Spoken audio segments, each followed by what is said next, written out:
are with Lesson 11C. Today, students will be able to solve one-step equations using addition or subtraction. Really, today it's multiplying and dividing.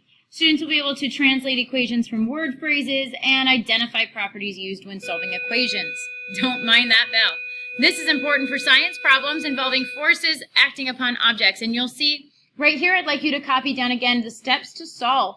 So this is just condensed from what we just did. So if you remember, we just did this one. Draw the line to separate the sides, circle the variable to see where it is. Number 3, do the opposite of what was done. So it's really the same thing today. We'll be writing these 3 steps down every single day. But basically, number 1 is draw the line, and that means to separate the sides. Number 2, circle the variable so you can see where it is. And number 3, use inverse operations. Whatever they did, you have to do the opposite to get it back to where it started. All right. So let's go ahead and scroll down here. Scroll. I think this is a computer. Let's look down here to number 1. Number 1, we have 2 equals negative 6f. So again, we're going to follow our steps. We're going to draw the line to separate the left side from the right side. We're going to circle the variable so we can see where it is. Notice it's on the right-hand side this time. And this time it is right next to a number. It has a coefficient. And so we need to get rid of that coefficient. Remember, that means it's being multiplied. Whenever it's next to a number, it means it's being multiplied. So if this f was being multiplied by negative 6, then the opposite of multiplying would be dividing. And so we would have to divide both sides by negative 6. So to show division, I draw the fraction bar. You're going to want to do that because it might end up staying a fraction, and that's okay.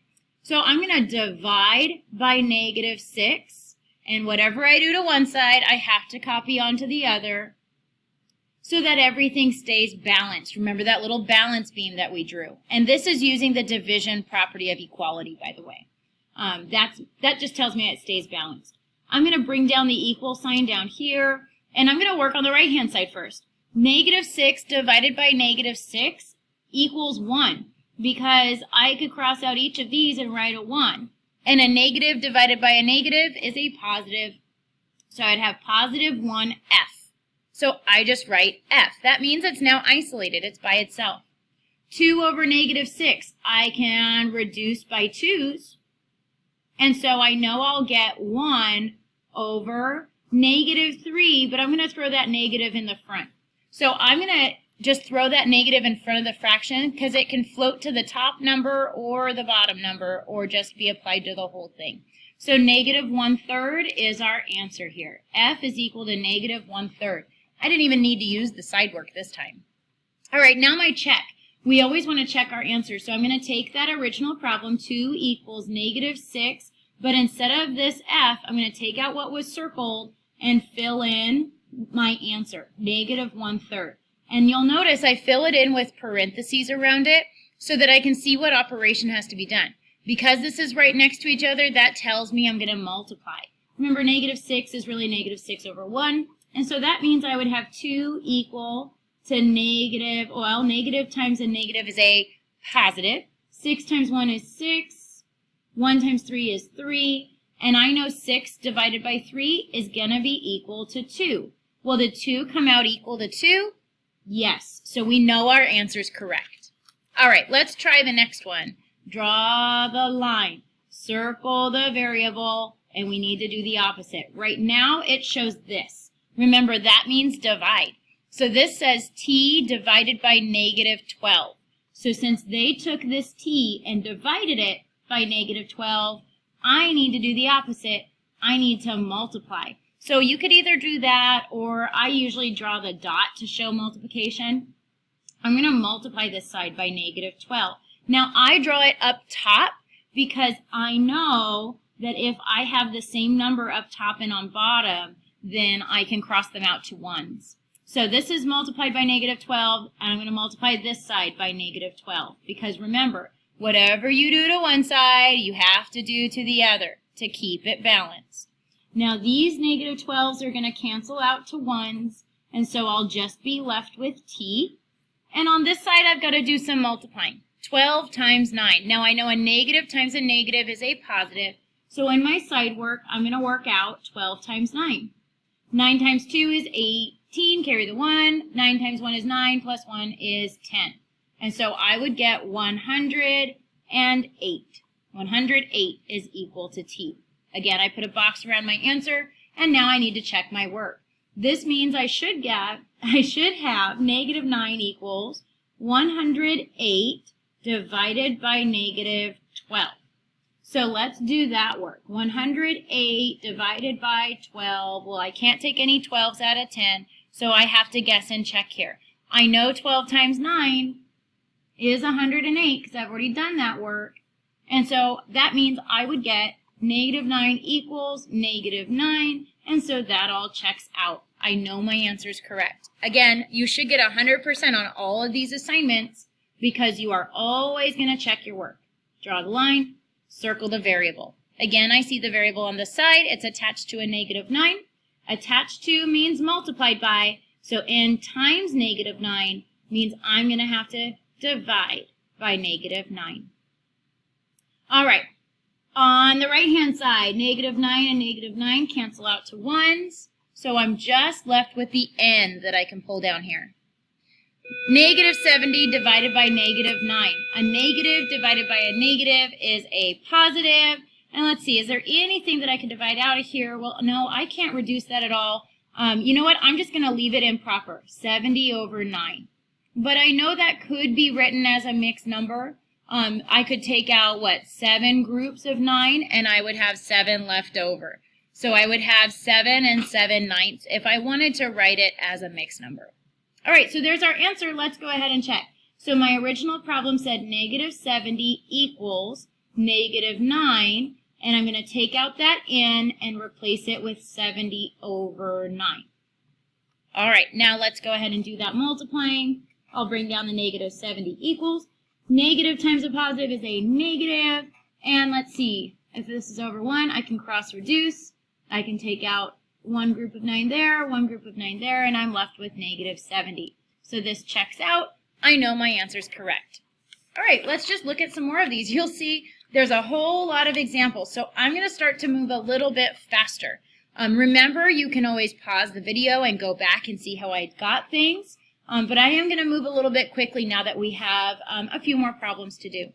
So remember our steps. Draw the line, circle a variable. This is division, so I'm going to multiply both sides by negative 5. Negative over a negative, that cancels out to 1, so I'm just left with this m. I'm going to bring it down. 14 times 5, I'm going to work out to the side. 14 times 5, that's a 20. That would be 7. So right here, a negative times a positive is a negative. I get negative 70 for my answer. And I'm going to check it over here. 14 should then equal negative 70 over, what was that? That was a negative 5. All right, so that means 14 should equal, let's do that division. How many 5s can I take out of 7? Well, 1. That gives me 5. 2 left over, bring down the 0. 5's out of 20. That's exactly 4. Nothing left, and so I get positive 14. That checked out. On to the next. Draw the line. Circle my variable. They're attached to each other, and so I'm going to have to divide that off. Divide both sides by 4.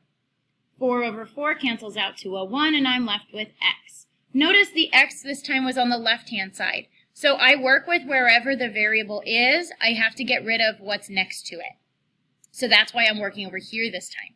So now I'm going to bring down the x. And for this one, I can't evenly divide, so I will just reduce by 2. And that would give me negative 9 over 2. There's my answer. So now I check it. That means I should get 4 times negative 9 over 2 should equal negative 18. 4 is over 1. I can take out 2 groups of 2 and 1 group of 2. And so I get negative 18 equals negative 18, which means my answer was right. All right, on to number 6. Draw the line. Circle the variable. This one's being divided by 3, so I need to multiply by 3 on both sides.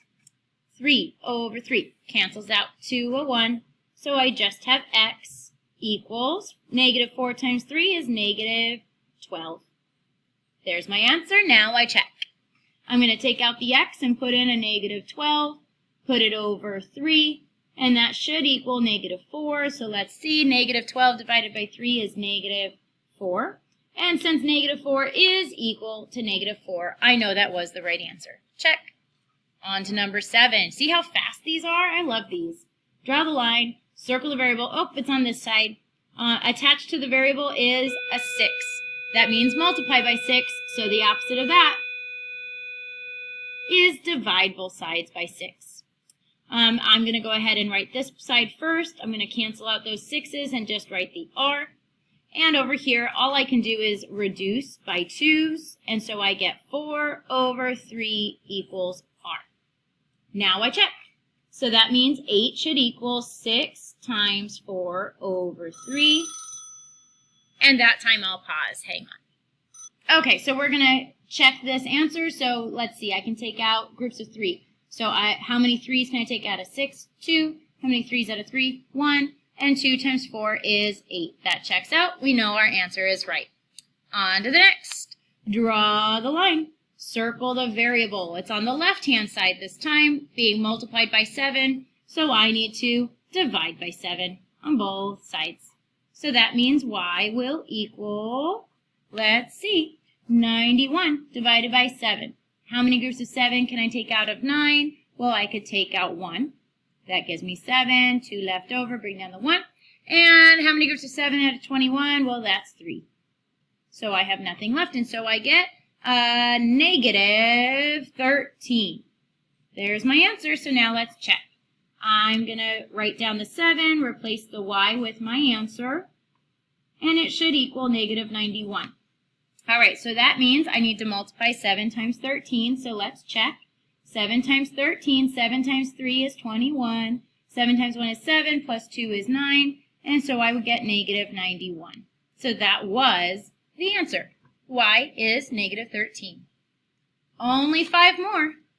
Here we go. Draw the line. Circle the variable. There it is. It's being divided by negative 7, so I need to multiply by negative 7 on both sides.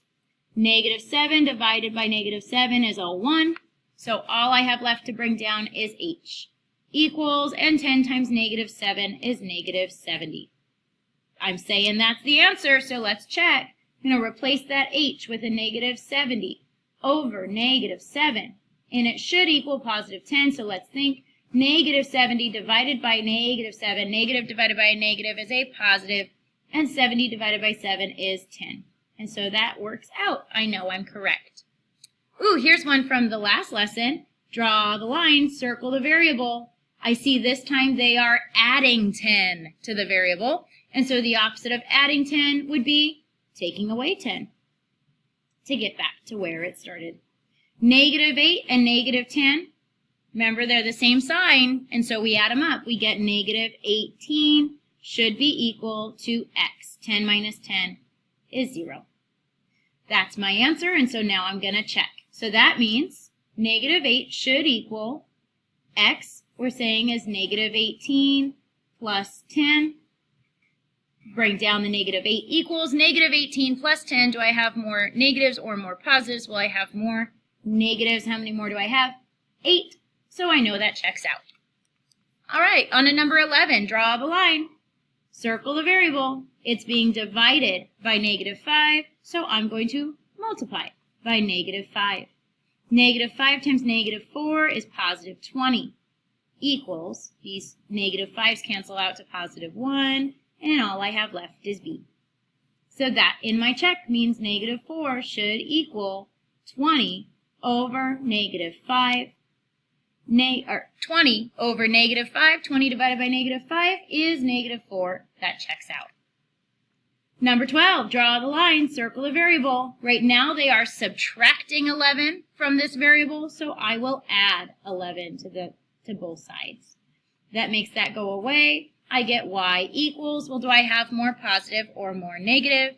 I have more negative, and so to figure out how many more, I actually subtract these numbers and get 12. So my answer is negative 12. In my check, that means I should have negative 12 minus 11 equaling negative 23. Add the opposite, and this does come out to negative 23. All right, so there's our steps. I know there's one more here, but we're going to skip that one. Try your exit ticket and let me know if you have questions. Good luck. Yay, math.